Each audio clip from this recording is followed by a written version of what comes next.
Hello and welcome to the Battle Line Podcast, where we have conversations on the collision of space between community, faith, and culture. I'm one of your hosts, Matt Satterlee, and here with me is my host and my co-host in life, Captain Jamie Satterlee, editor of Peer Magazine. Captain Jamie, you want to say hello? Hi. And we also have with us here our co-host and producer, the one who makes this show run, Elizabeth. How are you doing today, Elizabeth? I am stellar. In today's episode, we are going to be talking about one of my absolute favorite parts of the holiday, which is Christmas music. Do you guys like Christmas music? Go ahead, Elizabeth. Yeah, go for it. I love Christmas music. I have a love-hate relationship with Christmas music. I enjoy Christmas music. I do. But there's sometimes I think that when you get to a radio station that starts on, November 1 and just doesn't hit stop until then. I mean, you can only hear Santa Baby so many times, right? Before you're just like, okay. Why are you a Grinch? Let people enjoy their Christmas music, especially in 2020. Listen, I make myself wait until October. I would listen to Christmas music all year round. If my, guy riding around with me in my car, Matt, who we know already doesn't like Christmas music, didn't make me wait. But I could listen to it all the time. Even outside of the traditional Christmas hymns, which obviously a lot of them tell the story about Jesus, there are so many of them that we can draw like timeless truths, biblical truths out of. And then they're just, I don't know, they're even the ones that aren't super festive sounding bring, kind of a sense of peace and joy to me. So Matt, you can be a hater all you want. I love Christmas music. No, it's fine.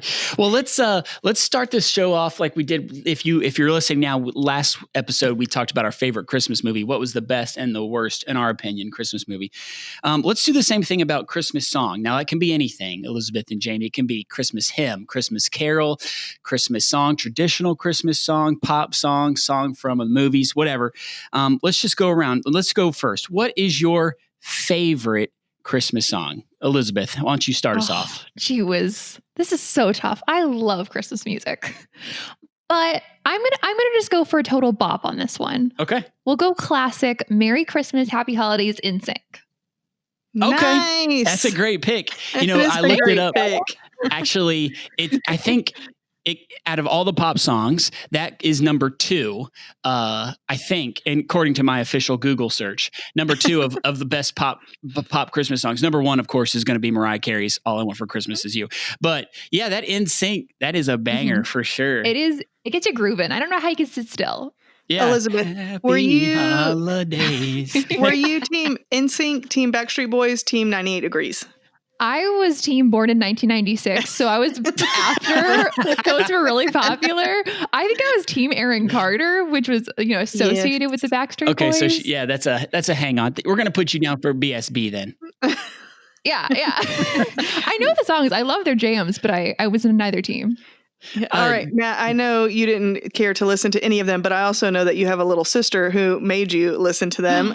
So which one if you had to choose one, which one would you choose?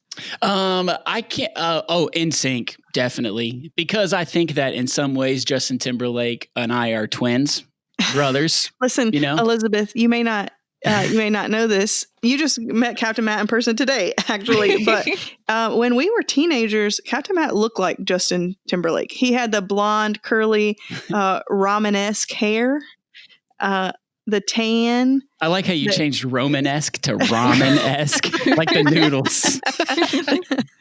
It's way better. So I obviously too was team NSYNC, not just because my boyfriend looked like Justin Timberlake, but because they are the superior boy band.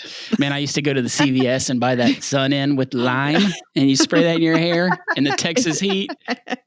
Well, can I tell you about hair and boy bands from that era? Yeah, let's hit. I keep trying to convince my boyfriend to get frosted tips. No. Like nothing would give me more joy. It's 2020. You can't tell him to do that.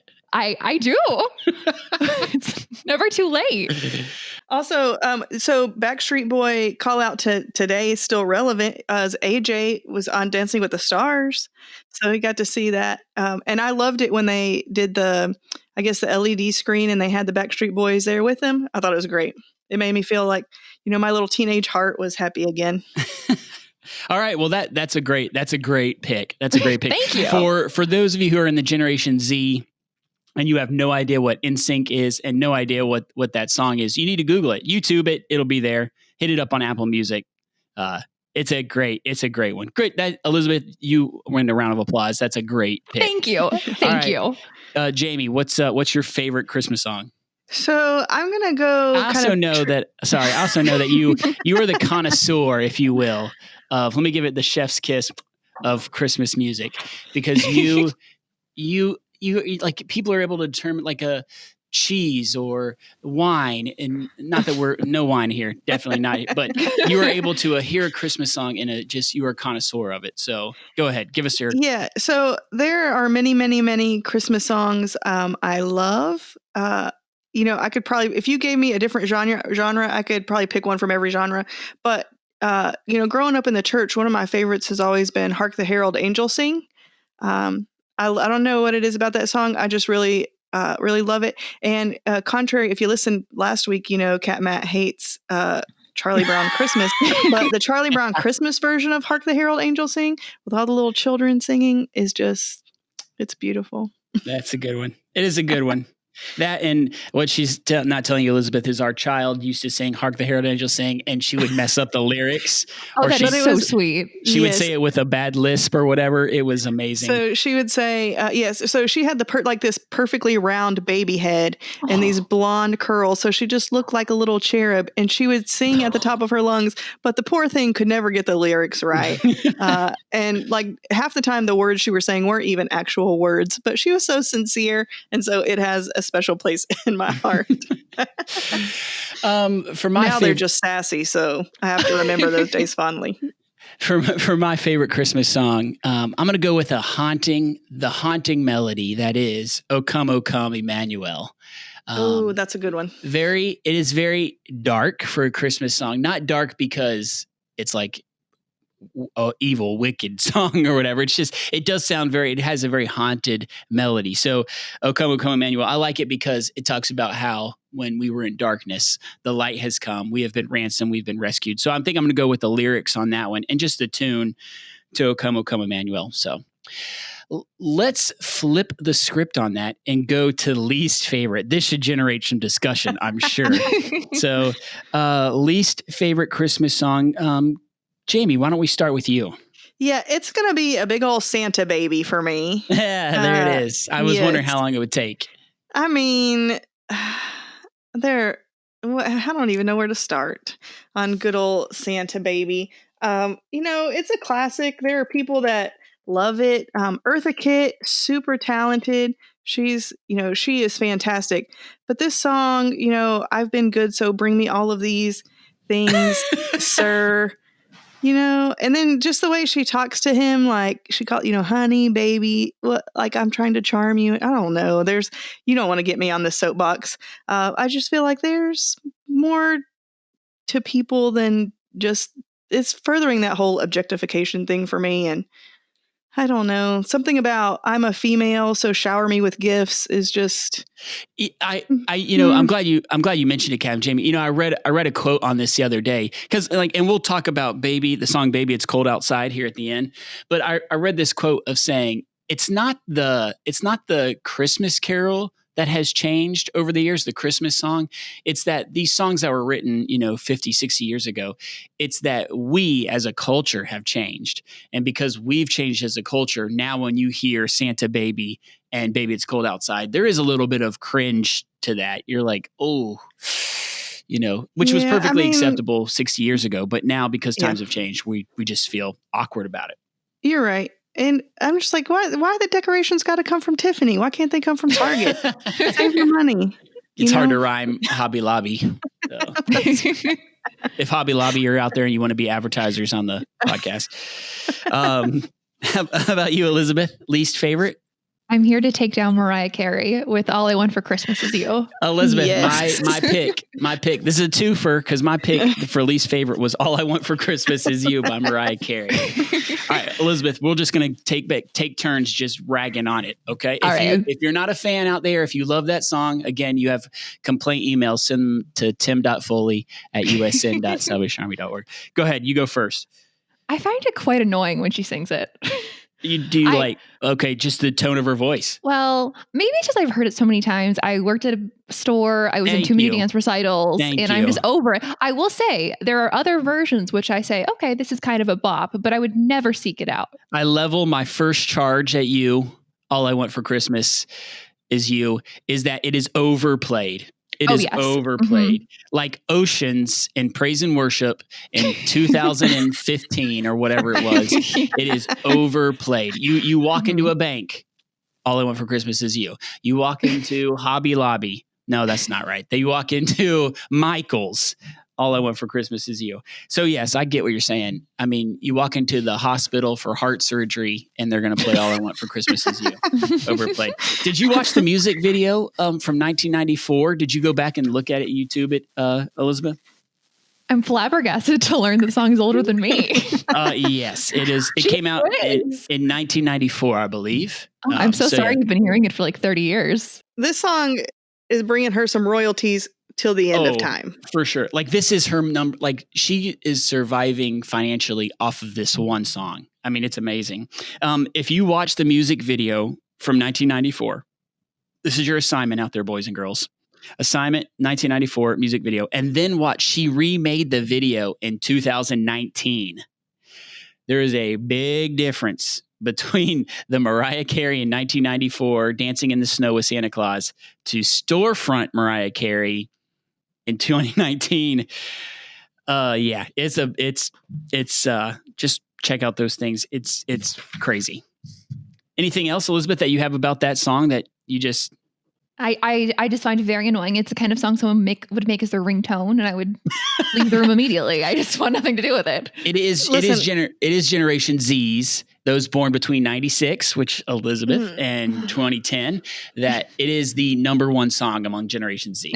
No, that I'm not one of them. I'm a 95er then. That's right. You are a shame to my kind. I will not associate.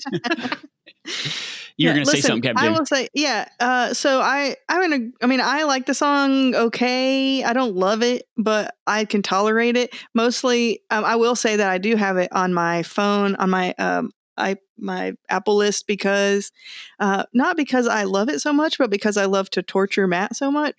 So, it's always fun to wait like when he's about to get in the car and, hit play and I'm holding the controller. So there's nothing he can do about it. There is a lot of... I will say, Holly Dolly Christmas with Jimmy Fallon. They redo this song and it has a banjo and they redeem it to the best of to the most that it can be redeemed. They redeem it. I think what I hear us all three saying is that we're okay with the song, just not the Mariah Carey version. It's not Mariah Carey. It's just that they've overplayed the Mariah Carey version so much. There's no love for the other versions. Yeah. I'm with Captain Jamie. When I heard the Dolly Parton, Jimmy Fallon version the other day, I thought, hey, this is all right. When you throw a banjo, who thought you could do that? It's great stuff. So, since we are talking biblical truth and timeless truth, I did want to say All I Want for Christmas Is You is, there is that, what's the test they say where you can tell if a romantic song can be changed into a praise and worship song? You just get rid of baby and replace the word Jesus and it fits that way. Not quite with this song, but I think if we're talking about biblical truth, timeless truth here, I think Mariah Carey just got the words out of order. Like All I Want for Christmas Is You. It's just the wrong order. We, you, us are the reason there is Christmas, because that's what we talk about in Isaiah chapter 9. While we were lost in our darkness, Jesus came to us. He loves us so much that he came to us. So the reason we have Christmas is you and I and Jesus coming to save us. And that, ladies and gentlemen, is how we flip that script and turn that into a Jesus moment. I mean, if you take baby out and put Jesus, all I want for Christmas is you. There is just one thing I need. We can make this work, Matt. Listen, next time we're going to put it on the Advent program. We're going to sing it. We can just change a couple of lyrics. Songs. It'd be all right. When you start thinking about it, there are so many songs if you just take out the word baby and put in Jesus. And I was like, Jesus. Oh, my. Okay, sorry. I shouldn't sing. I've sang almost every episode so far. It's terrible. That's going to become our shtick. Well, Captain Matt singing this episode. Let's move into a game here real quick. Another Christmas song game. So again, if you were listening last week, we asked some questions. Is this a Hallmark Christmas movie or not? This time, here's how this is going to work. I only have 4 questions. I'm going to give you the title of a Christmas song, a Christmas carol that is a true song. You can go and listen to this out there today. And what I want you to do is, most Christmas songs have like a plot or a story or something going on. I want you to do the best you can to tell me what you perceive by the song title, the plot of the song to be. You understand, Elizabeth and Jamie? That makes sense to you? Yes. Okay, you ready? Here's the first one. The first one is called Christmas at Ground Zero. Christmas at Ground Zero. Would you like to take a stab at what that is? Stab, an unfortunate word here. Yeah, I probably should have used a different word. Yeah, I'm going to say they're singing something about Christmas. It's going to be about 9/11, and it's probably from the country music genre, because they really love to take national tragedies and make songs out of them. And let me just say, I grew up in Texas. I am a country music fan, but boy, can we capitalize on some tragedy. How about you, Elizabeth? That's a great guess, Captain Jamie. Elizabeth, how about you? I'm going to go with Christmas featuring American flags. Okay, that's great. All right, so this is actually it's a real song in that it was written by Weird Al Yankovic. And it's about having Christmas while there's a nuclear apocalypse all over the world. Like if nuclear bombs were all going to go off on Christmas Day, we would have Christmas at Ground Zero. So, and Weird Al is the one who would be singing the soundtrack to that. Yes, you can, boys and girls, event. you can watch the YouTube video Christmas at Ground Zero with Weird Al. It's like it's him singing and like all this 1950s footage of the Cold War of like elementary school kids hiding under their school desks and stuff like that. So, why is that all a right, thing? Well, that was those were great guesses that you guys went with American flags and the country music genre. That's pretty close. I mean, that I would have thought that too. Well, in the country music Western genre, let's move again to the next song. This song is called I'm Gonna Lasso Santa Claus. Oh. I'm Gonna Lasso Santa Claus. It has to be sung by a lady. It is sung by a lady. I'm Gonna Lasso Santa Claus. Go ahead. What's the story? What's the line? Oh, I mean, obviously somebody has a crush on Santa and is just waiting for him to mosey on past the rodeo so she can lasso him. I'm trying to guess who might possibly be the singer of this. Can you tell me what year? Do you have that information? When way before all of us were born, when the Westerns were popular. Gotcha. How about you, Elizabeth? Any guess? I think she's definitely bringing them cookies. Okay.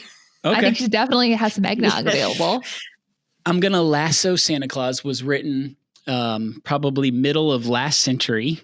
And what it is it's a little girl who says, I'm going to, she's basically the Robin Hood and saying it is unfair that Santa does not take gifts to poor children.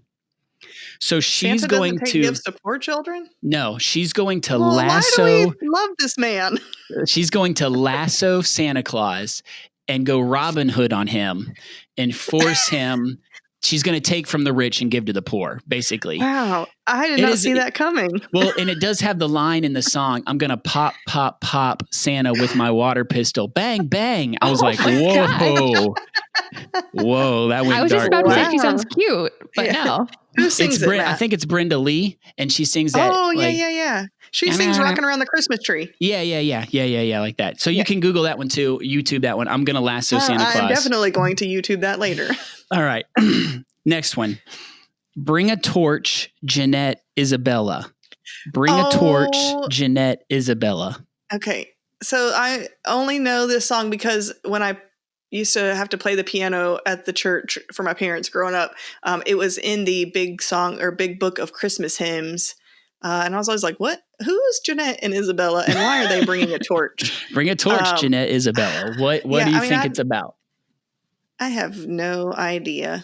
I don't even know that I could begin to make up a story about this. How about you, Elizabeth? I think Jeanette and Isabella is clearly going to tribal council on Christmas. I think there's only one option here. That's right. Bring Jeff a torch. Says, I get the Survivor torch. reference. What Jesus standing there, baby Jesus, like I want the to say tribe it's has like, spoken. An Italian Christmas song or something. It's close. I think it's in that region between Spain and France. That's not close at all, Matt. Yeah, it's an old. Listen, it's close to Europe. Whatever, it is in Europe. Whatever. So basically, the point of the song is baby Jesus is born, and there are two milkmaids whose names are Jeanette and Isabella, who go and spread problems already. They go and spread the news to Bethlehem that Jesus was born. So Jeanette and Isabella are not Hebrew names. Listen. So if somebody was bringing a torch to baby Jesus, their names would not have been Jeanette and Isabella. Right. I'm just saying. Okay. Last one. Sarah and Rachel, maybe. Last song. I'm sorry, you guys, you're 0 for 3, but that's okay. All right. Last one. The Friendly Beasts. The Friendly Beasts. What do you think that song is about? Friendly Beasts? Yes. B-E-A-S. Yes, creatures. B-E-A-S-T-S, like fantastical beasts. Oh, I got this one. Go for it. It's absolutely about the reindeer. Okay, it's a good guess. A little child's afraid of the reindeer, and they're like, "Oh, it's little friendly beasts." All right. Either that, or it's going to be like a song from the point of view of the camel that the wise men rode, or the sheep that the shepherds were. All right, I'm going to give Jamie the partial credit here on this one. Ooh. It is the song. It is sung by the point of view of the animals that are in the nativity. But basically, the animals are sitting around almost griping to each other how much they are underappreciated as being part of the nativity. Like there's a line in there that the donkey says, "What the heck? Like I physically traveled that lady here, and everybody's. I got that. Why lady is nobody here. talking about the donkey? Why is the donkey not more important in the story?" So basically, it's all these animals in the nativity set that have inferiority complex or ego things because they're not being talked to enough. So. That is hilarious. Who wrote? People got too much time on their hands. Like I think the sheep or whatever is like, baby's sitting in my food trough. Like, come on, I got to eat. Move that baby. I'm hungry. All right. Sorry, somebody get this baby out of my food bowl. Good job, guys, on that one. For the rest of our time here, though, we thought we'd just try to go through some Christmas songs that are out there, some pop songs, traditional, Christmas carols, some weird, awkward songs, and just kind of talk about them. And then, there is some biblical truth. There is some timeless truth in these things. Not only we're going to have a little fun, but there is some truth that is fun in there as well. So we talked about All I Want for Christmas Is You by Mariah Carey. Again, any list you look at, that's going to be number one song. Are there any other things you want to say about this, Captain Jamie or Elizabeth, before we shut the door on Mariah Carey? No, I am ready to move past it. Slam. All right. Then let's go to the next pop song. Now, I had never heard this song. Elizabeth, I'm sure that you have this this banger on your playlist, don't you? You're talking about Mistletoe, aren't you? Yes, I am. I am so just what? Okay. How have you never heard this? No, I had it. Mistletoe by Justin Bieber. All the Generation Z out there is going crazy. All the millennials are like, "Oh, what?" So, there's just, there's do you want to give us, Elizabeth, since this is your heart song, I guess. Do you want to give us the synopsis of the song? Oh, I absolutely would. This is Justin Bieber walking through Franklin, Tennessee. Yep. I think around a shopping arena stores, and I think a pretty girl appears, and he's just like, "Mistletoe song." Yep, you could just take. And then bells shimmy, shimmy, shimmy. Yeah. Yes. That's basically every Justin Bieber song, isn't it? Yeah. The girl walks out and he's like, "Hey." Those classic Bieber videos, they're all the same. He does say the word shoddy. Oh my gosh. How did I forget that? 10 times in this song. 10 times. So I said shoddy to my wife once and she took a swing at me. Also, I do want to say this. Have you ever had chestnuts? Everybody talks about chestnuts in Christmas songs, and Justin Bieber mentions them in his song. Chestnuts are actually probably the devil's mixed nut. It's disgusting. Chestnuts are disgusting. Yeah, I love this lyric. Chestnuts roasting like a hot July. I mean, look at that. Can you get better writing than Master that? wordsmith, poet. Now, I would say there is some truth in here. Like later on, one of the lyrics says, "The wise man followed the star the way I followed my heart, and it led me to a miracle." You know, in some ways, Justin Bieber, that'll preach. That'll preach right there. Wise man followed the star, I followed my heart, and it led me to a miracle. In his opinion, it's Brittany or whatever, Stephanie. His wife's name is Haley, Matt. Baby Jesus. Well, it's not. She's not in the video, so. So he got something to answer about. Do you know where the mistletoe tradition comes from? No. So I had to look this up because everybody has mistletoe at Christmas time. So mistletoe actually comes from Viking tradition, Nordic tradition, in which it was like pagan gods, have this whole story. And so love was spread under the mistletoe. So because of that, it happened at Yule, which Christmas. And so that's why we have mistletoe tradition nowadays. Isn't mistletoe poisonous? I think it is. Yeah, I think it is. I mean, nothing says hey, come give me a kiss like poison. Well, it is. And mistletoe is also a sign, again, to Vikings of back then of fertility. So, when you kissed under it, we got some problems. Oh, so this was one of those pagan rituals. This is one of those things. That's what I was saying. Yeah, that's why I was saying some Christians might have a problem with this because, you get into some pagan ritualism stuff. So we guys, heads up. Matt, now everybody's going to be boycotting the mistletoe. Yeah. Sorry about that to the Mistletoe Industrialists of America Union. Anything else on mistletoe there that you want to say, Elizabeth? I'd like to point out the grammar and the slang being used. I'm reading the lyrics right now. I apostrophe double M-A. I'm a. What a fun word.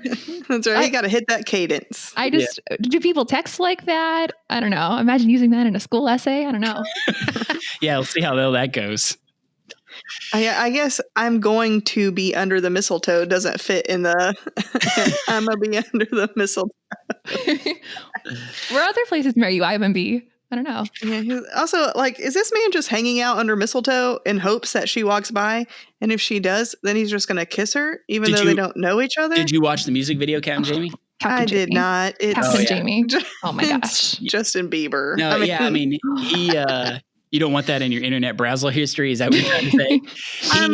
At the end of the music video, he gives her a dress and says... He gives her a dress or an address? No, a dress, item of clothing. And he says, meet me here at this time. And she comes outside and they jump in the car, which I think at the time he was probably... Well, I have so much to say about this. What a young stud. He should have had his mom in the car sitting in the passenger seat. But then they don't get in cars with strange boys, ladies. No, he's met her. They're already an item. Oh, okay. And also, though, a teenage boy is going to buy you a dress. One, it's not going to fit. Two, it's going to be probably terrible. Listen, we're getting too far down into this. All right. Well, we move into hymns. Let's move into church hymns or the Christmas carols that we hear. And every Google search that I did, what was the most popular Christmas carol? Hands down, the one that came out the most is "O Holy Night." Oh my gosh, everybody's favorite, "O Holy Night." I can't even tell you how many times this song has been covered. I think every band in history has covered "O Holy Night" somehow. Did you know that this is the first Christmas song ever to be played live over the radio? I had that written down. Yes, it was the first song ever broadcasted live. Sorry, I stole your thunder. No, you're right. 1906. And that's just cool, though. That's very cool. Yeah. So here's my deal with "Oh Holy Night." Okay. It is tied. It's tied in first place. I didn't say it earlier for one reason, but it's tied for first place for my favorite Christmas song because the music as it is written is beautiful and the lyrics are fantastic. But it's one of those songs, I guess, you could say the Star Spangled Banner, where tons and tons of people sing it, but almost nobody does it right. Correct. I completely agree.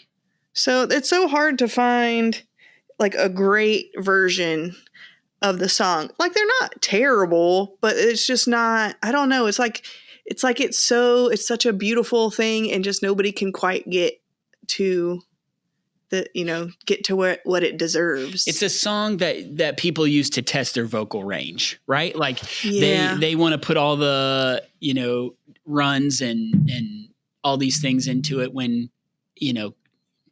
I call it the Christina, that's terrible. Christina Aguilera effect. Christina Aguilera always has to put extra in stuff. There you go again. I've offended Christina Aguilera. I apologize. But people do that to Oh Holy Night all the time. So however, there is good biblical truth in here as well. The lyric was just great. A thrill of hope, a weary world rejoices. I mean, that's what Christmas is about. The people, again, Isaiah chapter 9, the people walking in darkness have seen a great light. On those living in the land of the shadow of death, a light has dawned. And that's what we sing about on O Holy Night. Like a weary world can rejoice. Gosh, 2020, what a weary year, but we can rejoice because we've got a thrill of hope in Jesus.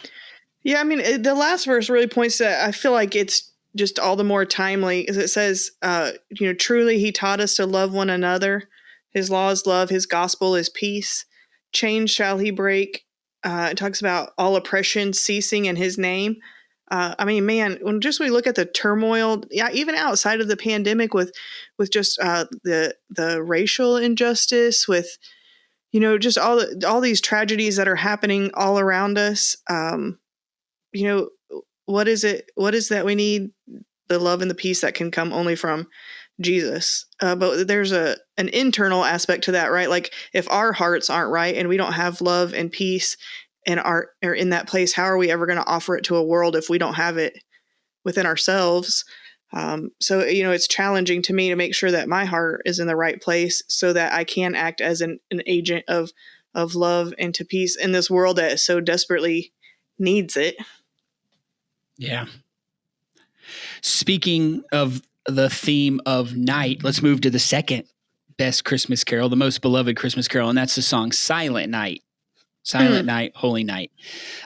This song. As a husband and dad who has been in a maternity ward, let me just say, all ain't calm and silent in a maternity ward. I get it. This song, don't at me, because I know this song is talking about the reverent silence. But man, when babies are born, was it Away in a Manger? That's like no crying he makes and how quiet everything is. You're like, yeah, right, bruh. I've been to a hospital when babies are born, man, and to do that without like medicine, man. Mary, she the real MVP. Yeah, well, and I just think too, like. So this is Bethlehem, not a huge town, but we know from the, what the Bible says, there's no room. That place was packed with people who were traveling back from the census. They were in a thing with animals. There was zero things silent about this night. Holy, certainly. Silent, not a chance. But I mean, I guess it makes us feel like Christmas when we think about, snow on the ground and the crisp air and the quietness. For some reason, winter seems quieter to me than other times of the year. And I don't know if that's just cultural, whatever, ingrained into me. So I get kind of that whole thought. But yeah, every time I sing this, I think a man must have written this song. I mean, there is great lines. The dawn of redeeming grace, that goes back to Isaiah chapter 9. I mean, grace, God giving us what we do not deserve. And on that night, God gave us what humanity we did not deserve. And then also, what a great line too about shepherds quake at the sight. I think we always kind of forget the majesty and the wonder of God. And for those angels to appear and the shepherds literally scared to death, their knees knocking together, they were so scared of the wonder of God. That's something very cool. A fun fact about this song, Silent Night, that I didn't know until getting ready for this podcast was, in World War I, it was in 1914, there was a Christmas truce called a couple of days before Christmas between the Allied forces and the Axis forces. So, the American, the British, the French on one side of a trench and the Germans on the other side. Do you know that when they had that 1914 Christmas truce, they stopped firing at each other and they were just one night, somebody started singing Silent Night in their own native tongue. And then the whole trench took over. And then when they stopped, the other side, so like the Americans sang Silent Night in English with the English and the French started singing it in French. And then the enemy across the way, the Germans, started singing, Silent Night in German. So it's just kind of a cool story of how there was, for a short time in 1914, at this Christmas truce in the middle of a war, peace, as both sides were singing the same Christmas carol just in their own native tongue. It's kind of cool. All right. Well, and then the last one, Christmas carol that's a big favorite of everybody is everybody's favorite, Joy to the World. Do you know that Joy to the World is the most published Christmas hymn in the world? It's over in 1,500 different church songbooks. So most, some churches don't have Silent Night or a Holy Night or a Little Town of Bethlehem, but everybody has Joy to the World. That's interesting. I wonder why that one. I don't know. I think because the writer really pulled from Psalm 98. I think there's a lot, like he pretty much quotes Psalm 98 in it. About shout for joy to the Lord, all the earth. And then verse 9, let them sing before the Lord, for he comes to judge the earth. He'll judge the world in righteousness and the peoples with equity. So I think it is just Joy to the World is a lot of just straight scripture being sung. And I love that it's that verse, that line, let every heart prepare him room. It is a reminder to us that we have to choose him. We have to choose this for ourselves. Let our hearts be prepared for him. So. Yeah, I mean, I really like this one.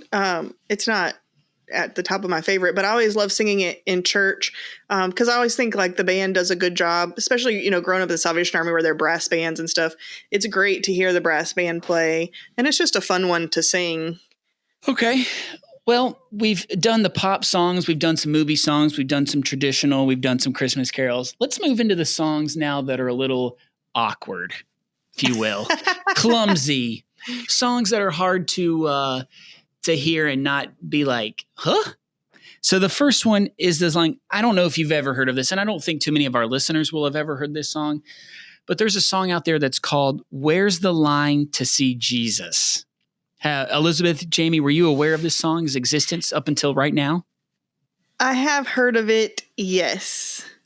It's the ultimate Jesus juke. It really is. It really is. So it's written by a lady named Becky Kelly, country star. And, of course. Yep. And I'm sorry, Elizabeth, you're familiar with this song at all? This is actually one of my favorite Christmas songs. Is it really? I'm just kidding. I've never heard of it. I was like, wow, this is. I'm gonna have to change what I wrote down. So in this song, there's this Becky Kelly. She goes, this country music star. She goes to the mall and she sees the line to see Santa Claus. The line is so long, and then a little boy appears behind her and tugs on her shoulder and tugs on her sleeve and says, "Where's the line to see Jesus?" Is he here at the store? If Christmas time is his birthday, then why don't we see him more? So the line, like, if there's a long line to see Santa. Why is there a line to see Santa? Well, then guess what happens, folks? Halfway through the song, she turns around at the mall, and the little boy is gone. He disappeared. He was an angel. He had a messenger. That little boy had angel's wing. He taught me a lesson. Where's the line to see Jesus? I guess it's a blatant, you can't even, it's not even subtle how much they're trying to just smack around the commercialization, of Christmas between Santa Claus and Jesus. So you can see the whole music video on YouTube. It's not meant to be funny, but it's a good watch. It's a good, just sappy, Where's the Line to See Jesus song. Yeah, oh, go ahead, Elizabeth. I was going to say, I'm going to YouTube right after this to look up this track. You've sold me. When I started laughing when she sings, and I turned around and the boy was gone. I was like, yeah. Yeah, I mean, it is the ultimate, oh, these are all the things you love about Christmas. Well, let me slap you with some Jesus. Yeah. I mean, I God bless Christians. I love them. I love us. I love us people. But we can be the cheesiest, craziest people. Yeah. This reminds me of in this political season, I've been seeing them all over social media where people are like, you might trust the donkey, you might trust the elephant, but I trust the lamb, yes, or whatever it is. And I'm like, okay, I get it. It's truth. It is truth. the Lamb of God, it is biblical truth. But come on, like Listen, not everything has to be. I'm gonna say I'm gonna put gasoline on the fire right here, Captain Jamie. You ready for this? Yeah, we're gonna get some letters about this. We are. Here it comes. I will guarantee that the people that complained that Starbucks didn't have anything to do with Jesus on their cups have the song "Where's the Line to See Jesus" in their playlist. I just think those are the same people. There's the same Karens. Yeah. I believe it. Yeah. I mean, I guess my thing is just like, yes, Jesus is, at the center of everything that we do. And Christmas is ultimately about his birth. That doesn't mean that it's not okay for us to also enjoy the other things about Christmas. It is not wrong to love, the decorations and Santa. I'm not a Santa person, but if you want to be a Santa person, good for you. Like, I don't think it's discrediting Jesus at all to take your kid to see Santa at the mall. Yep. You can love Santa and Jesus. Agreed. Well, while we're still talking about sappiness, let's move into the next one. I can't believe you didn't put this as your favorite, Matt. Everybody's favorite, Christmas Shoes. Christmas Shoes by New Song. Do you know they made this into a movie? I believe it. They made this into a movie with Rob Lowe. Oh, I love Rob Lowe. And Jamie, you're going to have to help me out with the name. What's Brad Paisley's wife? The one that was in Father of the Bride. Kimberly. Oh gosh. Her. You guys know what I'm talking about. She's the mom that dies in it. So Kimberly Christmas Williams. Shoes. Everybody, listen, I'm not going to explain Christmas Shoes. You know this. Everybody knows this because it comes on the radio a million times. But I have two opinions on Christmas Shoes. Number one, here's the first one. When somebody pays in change at the counter, doesn't that just make you mad? That's in the song. It says the clerk counted out pennies for what seemed like years. If I'm trying, number one, but I got 1A, sorry. You shouldn't be buying Christmas gifts on Christmas Eve. Now, I'm not mad at the kid. The kid's fine. But the adult, you're standing there, it's Christmas Eve, you're trying to get home, and then this little kid comes in and he puts down pennies and the clerk's counting them out. Anytime, guys, listen, anytime you put down change on a counter, the people behind you are complaining. Just know that. You just need to know that right now. Second thing, last thing on Christmas Shoes for me, and then I'm just going to let Elizabeth and Jamie just run all over it, is this. I think that kid's mom wasn't really dying, and he just used the guy behind him. He just conned that guy into buying shoes. You know where he went? That kid went right out that door, and he went to eBay, and he sold those shoes back and made some cash money. I think that kid grifted the guy. Ooh, spicy take. Oh my gosh. So many women right now are just like I can't walk to Walmart. We're getting all the letters from this episode. Okay, go ahead, Elizabeth. Jamie, I'm going to turn it over to you to redeem it. No, do you love this, Elizabeth? I had never heard of this song either, but I listened to it. And I was just so confused and just like, I think there's like a children's choir at the end that just There is. When they're trying to get you sappy, they want it's that's when the song is trying. Manipulation. When they are trying, that is it. Exactly. Manipulation. It gave me almost like God Bless the Broken Road vibes to a degree. I was just like, what am I listening to? Like, I didn't hate it, but I was like, what? If Mama meets Jesus. Matt, how many times are you going to sing in this episode? Oh, man. Yeah, I mean, to me, it's overly sappy just for sappiness sake. I mean, it's sweet. It's sweet that the little boy wants to buy his mom shoes. And it is certainly heartbreaking that he is having to live through this horrible thing. And, there's lots of people who could probably identify with this right now with Corona and everything that's going on. But I just feel like this song was written just for the specific purpose of, making you cry or making all the Christians shell out their money for the album. It's just funny. It's disingenuous to me. It also does give us the vague idea that Jesus is checking footwear before you can enter into heaven. Like, you got some C9s, you got some New Balance dad shoes. Sorry, bruh. Oh, this ain't for you. That's right. St. Peter's like, them some terrible shoes. You can't come in here. We have a dress code. Okay. All right. Last awkward song here. Have you heard the song I Want a Hippopotamus for Christmas? It comes on the radio a lot. I don't want no crocodiles or no rhinoceroses. A hippopotamus for Christmas. Are you aware of the song, Elizabeth? I am aware, but I swipe left. Okay, that's fine. It does. The lyrics do make you think, you little punk kid. Yeah, especially when he says, I don't want no dinky tinker toy. Well, go buy your own Christmas presents then, you ungrateful little wretch. We got this little child over here wanting to lasso Santa Claus and stuff to the poor kids. This girl's like, oh, I don't want no dinky tinker toy. I want a stinking hippopotamus. Make it happen. So, you know that hippos like kill a lot of people. Like hippos are dangerous animals. They're vegetarians, but they still like people bump into them in the rivers and like they kill people. So I don't think giving a 10-year-old a hippopotamus is a smart parenting decision.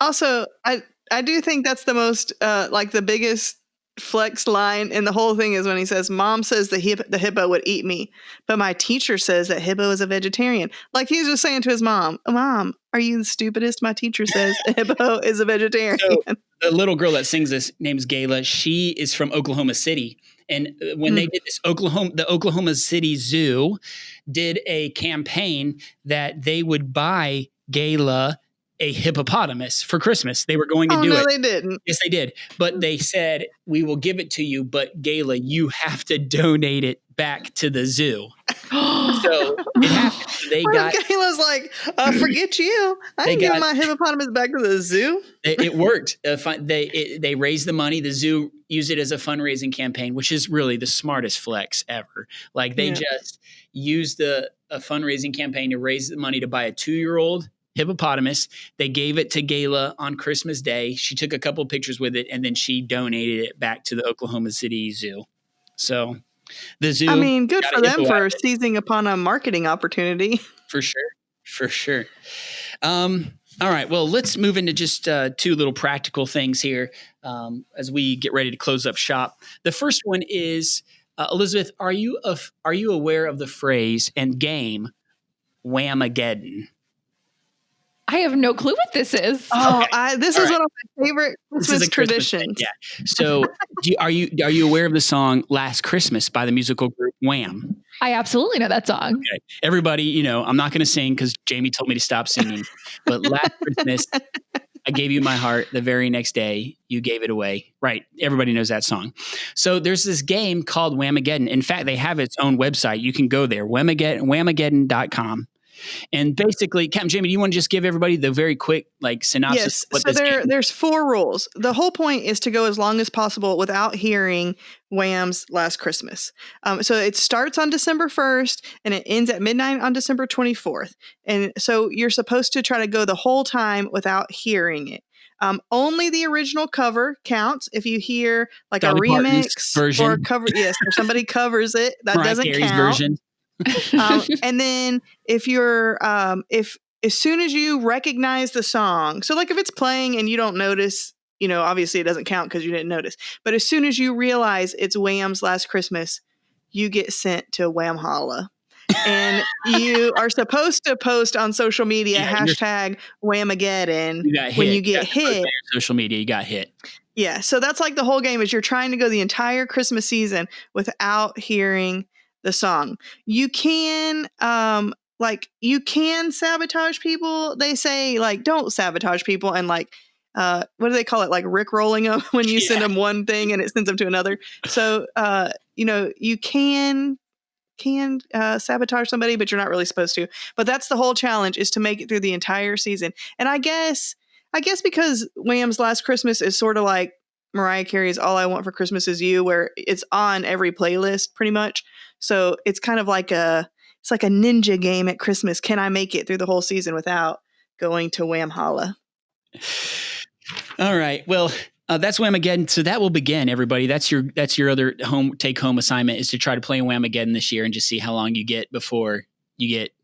Have you ever made it, Matt, to December? No, never have. 25th. I think we've done this for 3 years and I've never made it. Because it's just, again, it's one of those songs that's overplayed. If you walk into a mall, you're going to hear it. You just have to be prepared. All right. So that was, listen, a lot of fun laughing about all of these crazy Christmas songs. And I really think that there are so many crazy ones out there. We could do this all day. But to honor your time, we know you're busy people. We're going to wrap this up with our weekly question.